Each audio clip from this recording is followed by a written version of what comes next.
a licensing scheme buried inside the NFA. For decades, the struggle over silencers has been positioned as a regulatory discussion. Should citizens possess the authority to acquire a firearm component, or should silencers remain locked beneath a 90-year-old levy and documentation framework from the 1930s? Yet that discussion silently evolved into a constitutional confrontation when the Trump administration reversed its stance on silencers and conceded they constitute protected weaponry beneath the Second Amendment. That transformed everything. It compelled the Fifth Circuit to face the NFA head-on and ignited a sequence of decisions that now pulled this dispute toward the nation's highest court. And unlike previous silencer battles, this one carries a countdown. An actual individual confronts actual incarceration. Police conducted a sweep, district attorneys obtained a guilty verdict, and the appeals tribunal declined to pause for the Supreme Court prior to delivering its order. That singular element elevates the stakes well past firearm policy. It concerns national authority, the Bruin examination,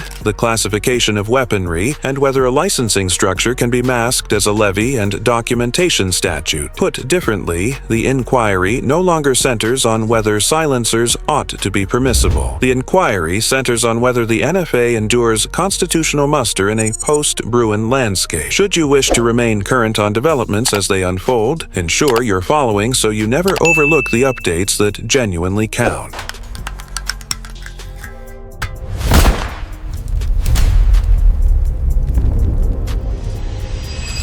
Section 1.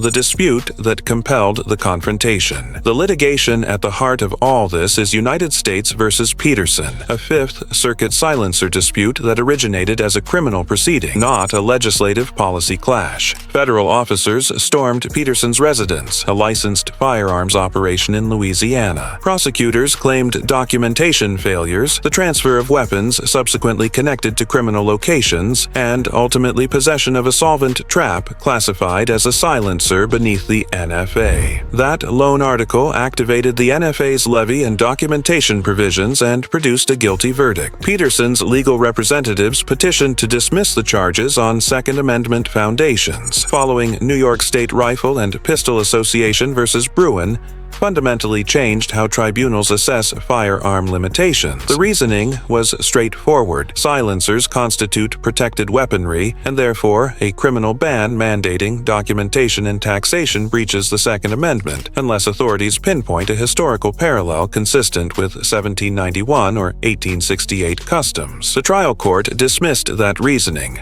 opening the door for appellate examination. 3 fundamental patterns surfaced immediately. Authorities anchored their reasoning on the NFA's documentation structure, not on historical parallels. The dispute compelled tribunals to determine whether silencers qualify as weaponry. Bruin's text history custom examination governed every phase of the proceedings. That singular element rendered the dispute hazardous to the NFA. It placed the statute beneath the precise structure that anti-firearm jurisdictions have battled to withstand in recent Second Amendment litigation. RAP. The procedural stance mattered because Peterson wasn't pursuing policy reform. He was pursuing liberation. Criminal proceedings advance more rapidly, and they trap authorities in a manner civil policy actions seldom achieve. Section 2. DOJ's remarkable about-face. Though the dispute initially advanced beneath the Biden administration, the mid-dispute shift to the Trump administration generated a striking reversal. The DOJ discarded the reasoning that silencers aren't weaponry whatsoever. Instead, they concede silencers qualify as protected weaponry beneath Bruin. That concession didn't conclude the dispute, but it exploded the legal terrain for 80-plus years. Federal bureaus treated silencers as attachments, removable parts, or hazardous instruments demanding severe oversight. Now, the very division defending the NFA admitted they are weaponry. 3 significant outcomes emerged from that change. It compelled appellate jurists to face NFA oversight beneath the Second Amendment. It blocked the government's simplest exit strategy, denying constitutional shielding. It placed the NFA on a crash course with Bruin's history custom examination. To be explicit, the DOJ didn't yield the NFA. They merely enhanced their reasoning. Their revised argument was more refined. Silencers might be weaponry, but the NFA functions like a shall-issue license, and therefore it's compatible with Bruin, at least in their estimation. Wrap that repositioning signals that the DOJ recognizes the old attachment argument won't withstand at the Supreme Court. The government is currently attempting to recast the NFA itself. Section 3. Fifth Circuit's peculiar reasoning equipped with the DOJ's revised framing. The three-judge Fifth Circuit panel embraced the shall-issue license comparison. They determined that even if silencers are weaponry, the NFA endures because it operates as an objective structure with defined standards, restricted discretion, background verifications, fingerprints, and charges. That examination stunned most Second Amendment litigators for one reason. Bruin wasn't a license dispute. Bruin was a may-issue dispute. Justice Kavanaugh's concurrence merely clarified that shall-issue license structures would likely be permissible if they were objective and non-discretionary. The Fifth Circuit stretched that commentary far past its original scope, from carry licenses to silencers, from state statutes to federal taxation, from regulating public carry to regulating possession, from minimal charges to onerous delays and a tax stamp wrap. For the initial time, an appellate tribunal essentially declared that the NFA is constitutional, not by custom or history, but by comparison to an entirely separate legal classification. It was a doctrinal jump, and that jump is currently headed toward the Supreme Court. Section 4. The Bruin test confronts the NFA. Even anti-firearm jurisdictions have battled to defend contemporary firearm statutes. Beneath history and custom, review tribunals have repeatedly overturned prohibitions on magazines, silencer regulations, and carry limitations when jurisdictions fail to locate authentic historical parallels. Silencer oversight has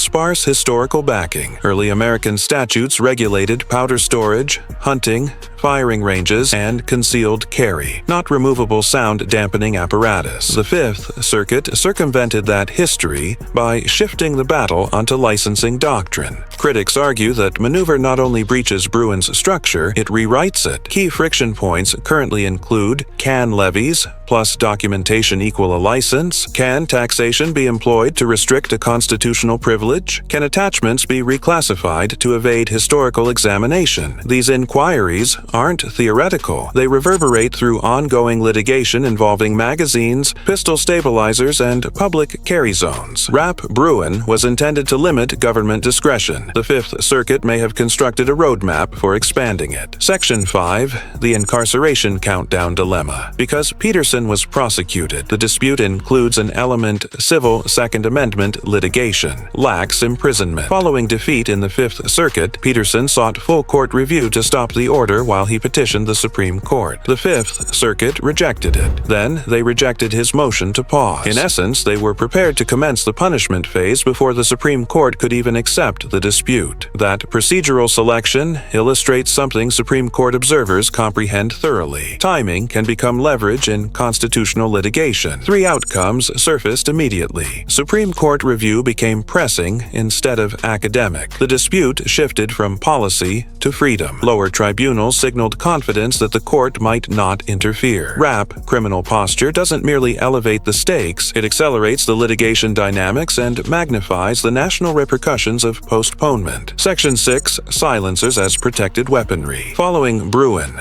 the threshold inquiry in any firearms dispute is straightforward. Is the article, weapon, or apparatus a weapon? If the response is affirmative, then authorities must demonstrate that its oversight aligns with historical custom. If the response is negative, the examination concludes before constitutional shielding is activated. For silencers, this became the flashpoint. Historically, the federal government resisted classifying silencers as weaponry, calling them attachments, removable apparatus, or mere additions. The Biden DOJ maintained maintained that stance throughout early litigation. The Trump DOJ reversed it, conceding silencers fall within the broader classification of weaponry because they facilitate the function of a firearm and serve a lawful common objective: hearing, safeguarding, and protection. Silencers are employed across three primary domains: sport and hunting, where they diminish auditory harm and enhance precision. Self-protection, particularly indoors where muzzle blast can produce permanent hearing impairment. Training environments where injury prevention aligns with fundamental firearm safety principles. Beneath Bruin's text-based inquiry, widespread lawful employment is a constitutional signal. Contemporary ownership figures reflect that more than 3 million silencers are currently documented, and 38 jurisdictions permit civilian possession. Even anti-firearm jurisdictions didn't prohibit silencers, they merely obstructed access. Wrap. Once silencers cross the constitutional threshold into weaponry, the inquiry became not whether they may be possessed, but whether the NFA can justify the burden it imposes. That burden is where the Fifth Circuit's license comparison enters the battle. Section 7. Taxation as a constitutional screen. The fundamental structure of the NFA is deceptively straightforward: pay a levy, document the article, await approval, and only then receive lawful possession.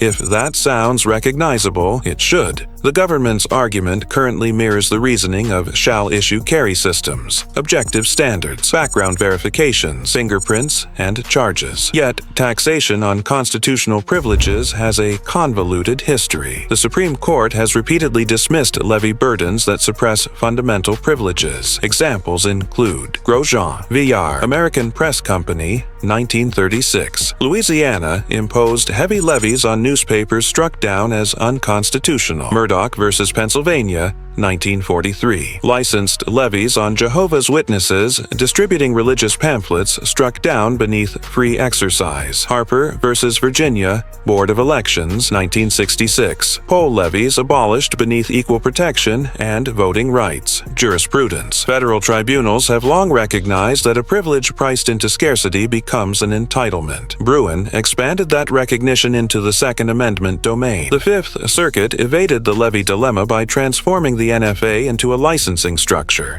But that generates a second dilemma: licensing implies discretion and compliance. Gates. The NFA introduces both far more than Bruin contemplated. Wrap. If taxation cannot replace historical custom, the NFA may not withstand constitutional review beneath Bruin, regardless of how the government labels it. Section 8. National authority versus state reality. Silencers demonstrate one of the most fascinating divisions in contemporary firearm law. While the federal government treats silencers as extraordinarily hazardous instruments, warranting levy documentation and federal approval, the states treat them as safety apparatus that split functions across three tiers. Tier 1. Lawful employment. Hunters depend on silencers to avoid impairing their hearing. Wildlife administrators endorse them for ecological reasons, and private ranges prefer them due to noise regulations. Tier 2. Oversight. Most silencer owners obtain them through straightforward state-level possession regulations, while only the federal government imposes a stamp, levies, and extended wait periods. Tier 3.